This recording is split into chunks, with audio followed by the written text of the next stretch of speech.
Now, if we're going to talk about relativism in our culture today, it's not an easy topic. There's no quick answer, no little 5-point apologetic move you can make.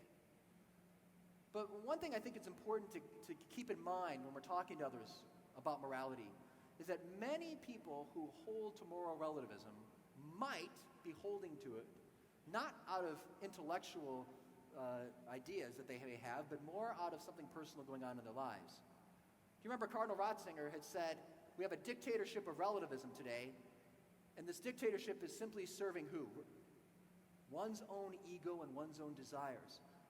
Many times, relativism is a mask covering up someone's selfishness, helping them to rationalize a certain area of their lives that deep down they know, I shouldn't be doing this. Deep down I know I should change this, but I don't want to. So instead, I'll just say that there really is no morality. I'll tell you a story. I once met a man. I was at a conference I was speaking at with a bunch of young adults in the New York City area. And I was speaking on the topic of moral relativism, and he came up all excited after my talk. He's holding this big notebook and all these papers. He goes, "Oh, Dr. Sri, I loved your talk. Thank you so much. Oh, it was really helpful. I just got one question for you." And there's all these people around. I go, "Oh, yeah." He goes, "Can you answer this question, please, for me? Am I a relativist?" I'm like, "I don't know. I'm just getting to know you." So we talk a little bit, and I said, well, let's talk about, do you believe in certain moral things are right and some things are morally wrong? He goes, "Oh, yeah, I think that." So for example, like abortion, like you think abortion is like, "Oh, yeah, abortion's, it's really wrong. It's very bad for me." And there's that little "for me" there. There was like a yellow flag. I go, "What do you mean it was bad for you?"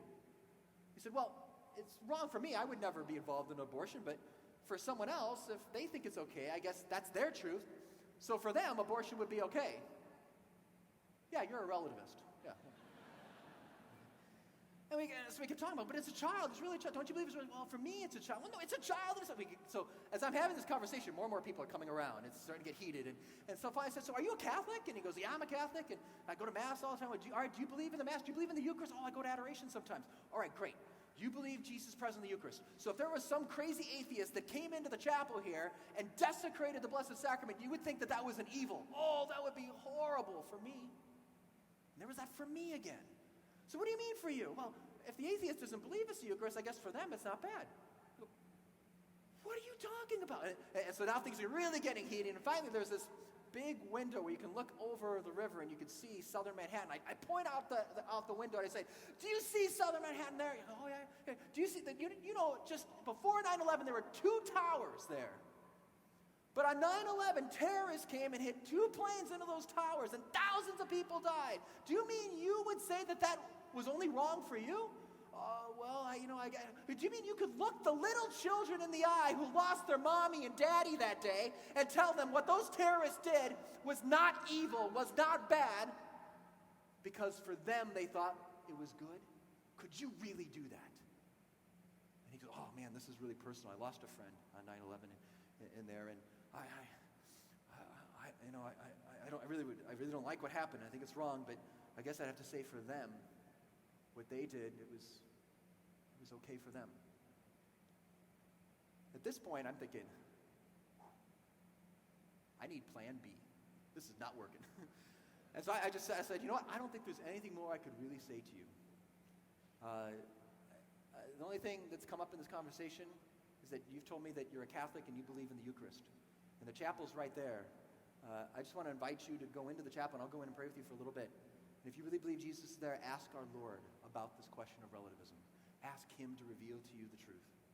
He goes, "Oh, okay, all right, thank you, Dr. Sri." So I went in and knelt down. We prayed together for about 5 minutes, and then I left. I shook his hand, and he stayed, and I didn't see him for the rest of the weekend until the very end. The conference had just ended, and I was walking out, and he came running with his papers. He goes, Dr. Sri, I got to talk to you."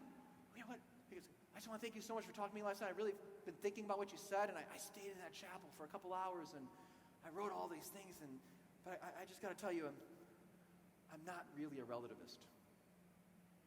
I think I've been trying to be a relativist so that I can say," he looks back up, "so I could say premarital sex is okay." I looked back up and said, "So I can say premarital sex is okay for me." What a humble, honest man. doing is wrong. He's trying to be a relativist, so he could say, oh, there's no morality and what I'm doing is fine. But deep down he knew. He talked about how he wants to get his life all back on track. Moral relativism is often a mask covering up something else going on, which could be one reason why it's so prevalent in our world today. And I want to challenge all of you that there's something in your life where deep down you know this part of your life needs to change. You know that our Lord Jesus is calling you to change. Deep down you know that. Don't settle for moral relativism. You were made for so much more than that. Make the change. He wants to forgive you. He loves you. He wants to bring you to greatness again.